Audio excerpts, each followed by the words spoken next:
Hello guys, welcome back to our channel. तो चलिए मैं आज आपको बता देता हूँ, टेक्स्ट बुक की तरफ से बहुत ही अच्छी सेल आई है, जिसमें आपको टेक्स्ट बुक का जो ईयरली पास प्रो है वो आपको पड़ेगा ₹307 का, और जो पास प्रो मैक्स है वो आपको पड़ेगा 395 का। ये प्राइस आपको तभी पड़ेगा जब आप हमारा कोड एक्सफुल12 यूज़ करेंगे। इसका लिंक हमने डिस्क्रिप्शन में डाल दिया है, और आप ये कोड करके आप अपनी सेविंग बचा सकते हैं और अपनी प्रिपरेशन की जर्नी को आगे बढ़ा सकते हैं। नमस्कार। आज बात करते हैं गंगा की, भारत की सबसे पवित्र नदी। पर ये कहानी सिर्फ एक नदी की नहीं है, बल्कि कई धाराओं के संगम की है। चलिए इस रहस्यमयी यात्रा की गहराई में उतरते हैं और इसके रहस्य को परत दर परत खोलते हैं। तो एक सीधा सा सवाल सबसे पहले, गंगा का उद्गम कहाँ है? ज्यादातर लोगों का जवाब क्या होगा? गंगोत्री, है ना? लेकिन क्या ये सच है? सच तो ये है कि इसका जवाब आपको चौंका सकता है। जिस नदी को हम सब गंगा के नाम से जानते हैं, वो गंगोत्री से उस नाम से शुरू ही नहीं होती। असल कहानी तो बहुत ज्यादा दिलचस्प और थोड़ी उलझी हुई भी है। इसे हम गंगा का विरोधाभास कह सकते हैं।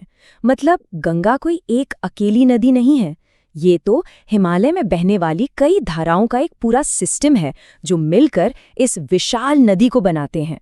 और इस कहानी को समझने के लिए हमें एक शब्द समझना होगा, और इस कहानी को समझने की चाबी है एक शब्द, प्रयाग। प्रयाग मतलब वो पवित्र जगह जहां दो या दो से ज्यादा नदियां आकर मिलती हैं, और गंगा की पूरी कहानी इन्हीं 5 प्रयागों के इर्द गिर्द घूमती है। तो चलिए हमारी यात्रा शुरू होती है, लेकिन गंगोत्री से नहीं, बल्कि उससे भी बहुत दूर सतोपंथ ग्लेशियर से। यहीं से 2 छोटी छोटी पर बहुत ताकतवर धाराएं निकलती हैं, धौली गंगा और विष्णु गंगा। समझिए, यहीं से सारी कहानी शुरू होती है। तो अब हम उन 5 पवित्र संगमों यानी पंच प्रयाग के सफर पर निकलेंगे। वो सफर जहां कदम दर कदम एक महान नदी बनती है। तो सबसे पहले चलते हैं पहले प्रयाग की ओर। तो सोचिए जरा, सतोपंथ से निकली ये दोनों धाराएं, धौली गंगा और विष्णु गंगा, ऊंचे ऊंचे पहाड़ों के बीच से अपना रास्ता बना रही हैं, एक दूसरे से मिलने के लिए। और आखिरकार इनका संगम होता है विष्णु प्रयाग में। ये है हमारा पहला प्रयाग। और यहाँ जब ये दोनों धाराएं मिलती हैं तो एक नई और बड़ी नदी बनती है। इसका नाम है अलकनंदा। इस नाम को याद रखिएगा, क्योंकि यही नदी हमारी कहानी का हीरो है। अब अलकनंदा अपने सफर पर आगे बढ़ती है, और जल्द ही इसे एक और साथी नदी मिलती है, जिसका नाम है नंदाकिनी। इनका संगम होता है नंदप्रयाग में। ये है दूसरा प्रयाग।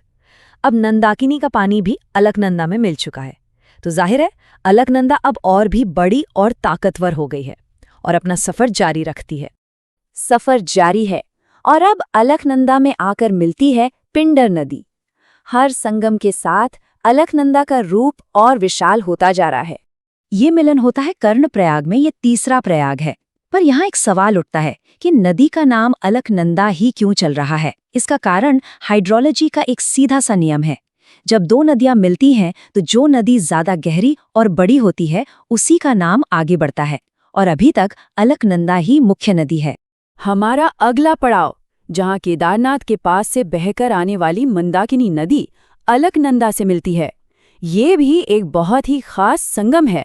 ये संगम होता है रुद्रप्रयाग में। ये चौथा प्रयाग है। अब सोचिए, 4 नदियों की ताकत लेकर अलकनंदा एक जबरदस्त हिमालयी नदी बन चुकी है। पर इसकी कहानी का सबसे बड़ा, सबसे जरूरी मोड़ तो अभी आने वाला है। 4 प्रयाग हो चुके हैं, और अब हम बढ़ रहे हैं उस आखिरी और सबसे खास संगम की ओर, वो जगह जहां गंगा को आखिरकार अपना नाम मिलता है। यहाँ अलकनंदा का सामना होता है भागीरथी से, वही भागीरथी जो मशहूर गंगोत्री ग्लेशियर से निकलती है। और अब यहाँ एक बहुत ही मजेदार पहेली सामने आती है। दोनों नदियां, अलकनंदा और भागीरथी, लगभग बराबर गहरी हैं, बराबर ताकतवर हैं। तो अब क्या होगा? किसका नाम आगे जाएगा? और यहीं पर एक अनोखा फैसला होता है। नियम ये है कि जब दोनों नदियां बराबर हों तो किसी एक का नाम आगे नहीं बढ़ाया जाएगा। देवप्रयाग के इस 5वें और आखिरी संगम पर एक बिल्कुल नई नदी का जन्म होता है, एक नए नाम के साथ, गंगा। तो असल में गंगा नदी का जन्म देवप्रयाग में होता है। पहाड़ों की गोद से निकलकर अब गंगा अपना लंबा सफर शुरू करती है भारत के विशाल मैदानों में। और ये वो हिस्सा है जहां ये नदी सिर्फ एक नदी नहीं रह जाती, बल्कि करोड़ों लोगों की जिंदगी बन जाती है, उनकी जीवन रेखा। अपने इस लंबे सफर में भारत की कुछ सबसे बड़ी नदियां, जैसे यमुना, जो दिल्ली और आगरा से होकर आती है, या घाघरा और कोसी, जो नेपाल से आती हैं, ये सब गंगा में आकर मिल जाती हैं और इसे दुनिया की सबसे विशाल नदी प्रणालियों में से एक बना देती हैं। अपने उद्गम से लेकर समुद्र तक गंगा की कुल लंबाई जानते हैं कितनी है? 2525 किलोमीटर। ये एक ऐसा अविश्वसनीय सफर है जो बर्फीले पहाड़ों से शुरू होकर हरे भरे मैदानों और ऐतिहासिक शहरों से गुजरता है। और अपनी यात्रा के बिल्कुल आखिर में बंगाल की खाड़ी में मिलने से ठीक पहले गंगा एक और कमाल करती है। ये दुनिया का सबसे बड़ा डेल्टा बनाती है। देखिए यहाँ होता क्या है, गंगा दो बड़ी धाराओं में बट जाती है। एक है हुगली, जो भारत में ही रहती है, और दूसरी है पद्मा, जो बांग्लादेश में चली जाती है। फिर ये पद्मा आगे जाकर ताकतवर ब्रह्मपुत्र से मिलती है, और फिर ये दोनों मिलकर मेघना नदी से। इन सबकी मिलीजुली शक्ति से बनता है दुनिया का सबसे बड़ा डेल्टा, सुंदरबन, जो अपने आप में एक कुदरत का अजूबा है। तो गंगा का ये भौतिक सफर यहाँ खत्म हो जाता है, लेकिन इसकी कहानी, इसकी विरासत, वो हमेशा बहती रहती है, जो एक पूरे उपमहाद्वीप को सींचती है। तो आखिर में एक सवाल, अगर एक नदी की पहचान उसके पानी से होती है, तो फिर गंगा असल में कितनी नदियों से मिलकर बनी है? ये एक ऐसा सवाल है जो हमें सोचने पर मजबूर करता है कि गंगा एक नदी है या कई नदियों की एक बहती हुई आत्मा।